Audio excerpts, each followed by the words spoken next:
Before and during World War II, the Wehrmacht, that is the German army, sang and marched to an anthem which was named for and celebrated the life of a thug.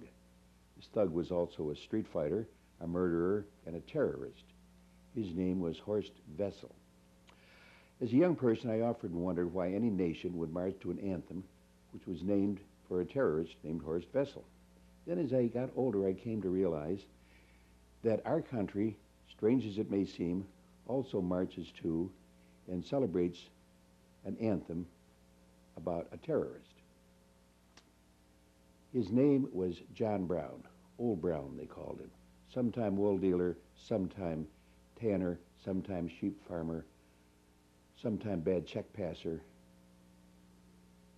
part-time father to an ill-supported brood of 20 children, full-time abolitionist, vengeful crusader against slaveholders.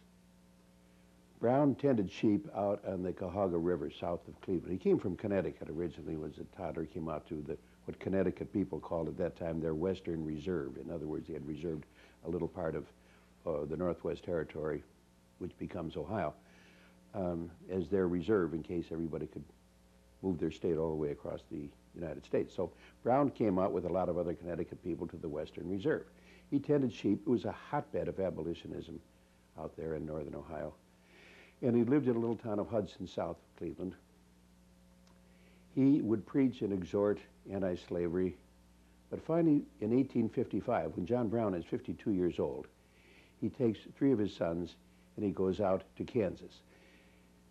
Kansas at this time was involved in an internecine war which would determine whether Kansas and Nebraska came into the Union as slave or free. Brown and his followers exhorted and cajoled for a while. Then he got more and more violent. He got involved in street fights with pro-slavery people. And finally, one Saturday night, John Brown and his 3 sons break into the home of a slave owner and drag the slave owner out and together with his 2 sons, and he hacked them to death in front of the mother using a blunt sword. Murderous John Brown has now begun his march into the glory road. He wandered off into Canada, and President Buchanan placed a price on John Brown's head. John Brown said, "I put a price on President Buchanan's head too." But in any case, he, in the summer of 1859, John Brown roamed freely throughout the northern part of the United States. He was seen on the stages of abolitionist crusaders a great number of times that summer, and nobody arrested him. There was an arsenal which stood at the junction at the Potomac and the Shenandoah rivers in a little town called Harper's Ferry in Virginia. It's a very lovely area down in the valley. The arsenal manufactured rifles, small arms, munitions. There, on a rainy Sunday night in October of 1859, John Brown and 18 of his followers, including 2 of his sons, these people, by the way, were mostly students, radical leftist students. They attacked the arsenal. They captured the arsenal and the firehouse and the rifle works at Harper's Ferry. Their intention was to capture the rifles and distribute these rifles to the slaves throughout the South, who would then come up to Harper's Ferry, get their rifle, and go back and shoot their master while he was asleep. Brown announced, "This is how it should be. All things," he said, "must be purged with blood." Soon after Brown's raid, the first death had occurred. It was a black man, a freed slave by the name of Shepard Hayward, who was a baggage master at Harper's Ferry. Brown's young followers gunned him down out on the railroad trestle. Brown announced to the world, "I am here in the name of the great Jehovah. Let no one stand in my way, or there will be bloodshed." We already had been bloodshed. Brown holed himself up, barricaded himself in the firehouse with his 18 followers. The next day, the townspeople came from the surrounding area, and they started firing at the firehouse. Brown's people fired back, and it was rifle fire all day. It was a day of atrocity and terror wherein hostages were gunned down and truce bearers were shot. One by one, Brown's followers inside the little firehouse begins to slump to the ground with a mortal wound. It went on all afternoon, all evening. At about just after twilight, Brown's son Oliver called out to him. He said, Father, I'm dying. Would you come and hold my hand? Brown said, no, there's a doctor coming, Oliver. After a while, Oliver called out again. He said, Father, please come and hold my hand. I believe I'm dying. John Brown continued to look out the window and spit hate. He said, Oliver, if you're going to die, will you please die like a man? Dealing with a different kind of person with John Brown. Brown then announced, be patient, for the slaves will yet come. The slaves weren't interested. The slaves didn't know about it because he hadn't advertised that the slaves were supposed to come. And historians have generally reasoned that, in fact, the slaves probably wouldn't have come anyway. It was too chancy. So they weren't interested, but the federal government by the next morning was interested. A troop of Marines came down from Washington, surrounded the firehouse. They were led by then Colonel Robert E. Lee, who's an unknown at this time.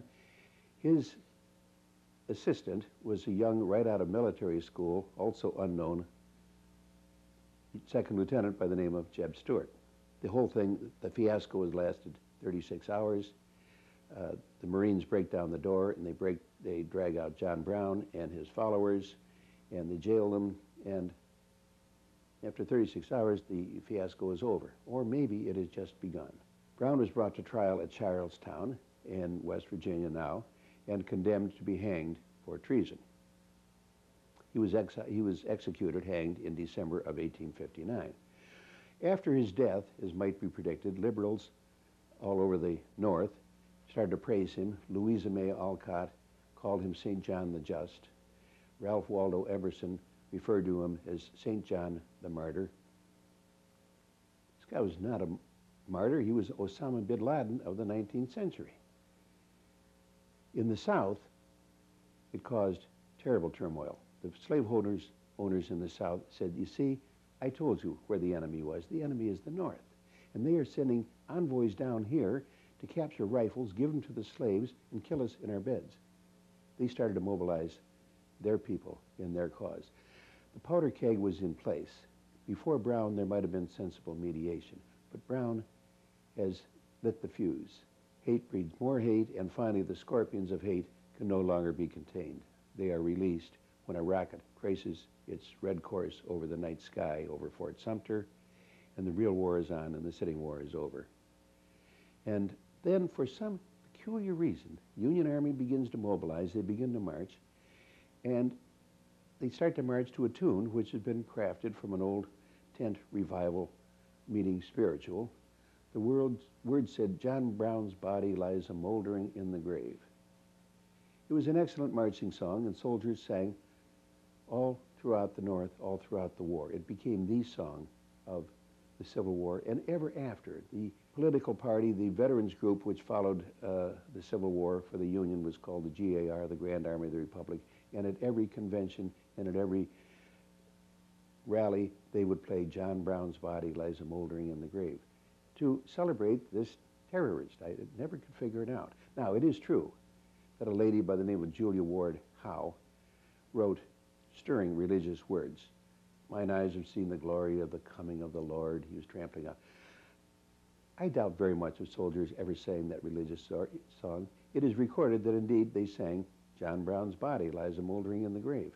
Can you imagine marching soldiers singing in the beauty of the lilies, Christ was born across the sea? No. They sang John Brown's body. Well, they had some variations of that too. They also sang We'll hang Jeff Davis on a sour apple tree.